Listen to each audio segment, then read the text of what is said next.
রাষ্ট্র সংস্কার ও ৬টি সংস্কার কমিশন নিয়ে রাজনৈতিক দলগুলোর সঙ্গে প্রধান উপদেষ্টার সংলাপ। অন্তর্বর্তী সরকার দায়িত্ব নেওয়ার পর দ্বিতীয় ধাপের সংলাপ এটি। শনিবার দুপুরে প্রথম দল হিসেবে সংলাপে অংশ নেয় বিএনপি। মহাসচিব মির্জা ফখরুল ইসলামের নেতৃত্বে দলটির ৬ সদস্যের প্রতিনিধি দল দুপুর ২:৩০টায় রাষ্ট্রীয় অতিথি ভবন যমুনায় ড মোহাম্মদ ইউনূসের সঙ্গে বৈঠক শুরু করে।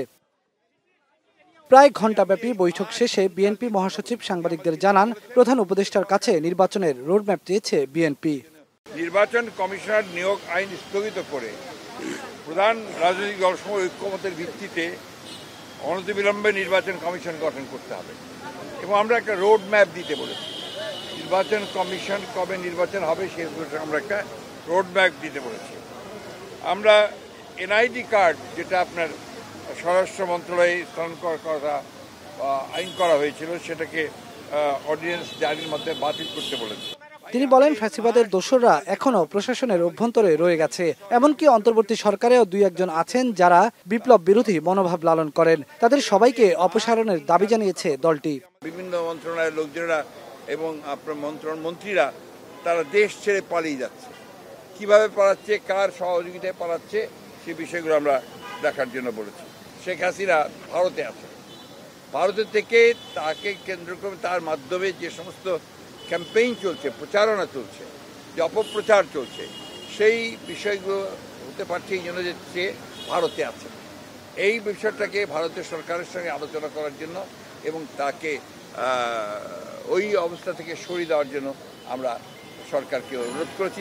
বিএনপির পরপরই জামায়াতে ইসলামীর সঙ্গে বৈঠকে বসেন প্রধান উপদেষ্টা।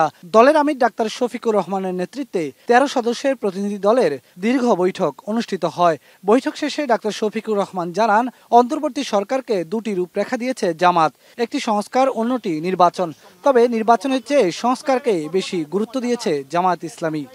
জনগণ আর বর্তমান সরকার একসাথে কিভাবে পারস্পরিক সহযোগিতার মাধ্যমে আইন শৃঙ্খলা পরিস্থিতির আরও উন্নয়ন সাধন করতে পারে এবং সকল ধরনের ষড়যন্ত্রের বিরুদ্ধে জাতিকে ঐক্যবদ্ধ রাখতে পারে, সেই বিষয়গুলো নিয়ে আমাদের এখানে কথাবার্তা হয়েছে। একটা রোডম্যাপ হবে সংস্কারের, আর একটা রোডম্যাপ হবে নির্বাচনের। সংস্কারটা সফল হলেই নির্বাচনটা সফল হবে। জামাতের আমির আরও বলেন, নির্বাচন আয়োজনের জন্য সরকারকে যৌক্তিক সময় দেওয়া হবে, তবে নির্বাচন অনুষ্ঠানে বেশি দেরি করা হবে না বলেই আশা প্রকাশ করেন তিনি। শুধু সরকারকে এতটুকু বলেছি যে জনগণের বিশাল প্রত্যাশা আপনাদের কাছে, এই প্রত্যাশার সময়টা টেনে আমরা লম্বা করব না।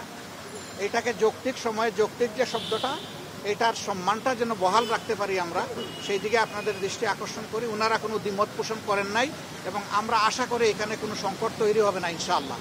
এছাড়া গণতন্ত্র মঞ্চ, বাম গণতান্ত্রিক জোট ও হেফাজত ইসলাম সহ আরও কয়েকটি দল অংশ নেয় প্রথম দিনের সংলাপে।